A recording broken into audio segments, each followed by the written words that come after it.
আমার নবীজি আমার প্রাণের চেয়েও দামি, আমার জীবনের চেয়েও দামি। কেন বললাম জানেন?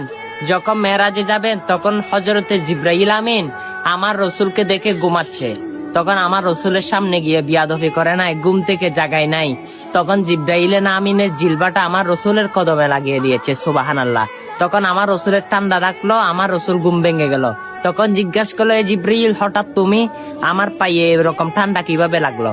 তখন জিবরাইল বলে, ইয়া রাসূলুল্লাহ, আমি আপনার ঘুম ভঙ্গ করি নাই, বিয়াদফি করি নাই, আমি আপনার কদমে আমার জিলবা লাগিয়ে দিয়েছি, সুবহানাল্লাহ।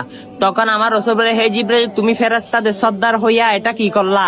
তখন জিবরাইল আমিন বলে, ইয়া রাসূলুল্লাহ, ইয়া রাসূলুল্লাহ, আমি ফেরেশতার সর্দার হতে পারি, কিন্তু আপনার কদমের সামনে কিছু না। দেখুন, জিবরাইল আমিন 600 নূরের পাকার অধিকারী হইয়ে এত বড় ফেরেশতাদের সর্দার হইয়া আমার রসুলকে তো সম্মান করে, সেই রসুলের সম্মান আমাদের থেকে কোথায়? চলুন সে নবীকে যারা মন প্রাণ অন্তর থেকে ভালোবাসি, সে নবী আমাদেরকে জান্নাতে হাত ধরে ঢুকাইবে, সেটা যদি মনে করে থাকি, এই সুন্দর বার্তাটা সকল মানুষের কাছে পৌঁছে দিই। আমিন।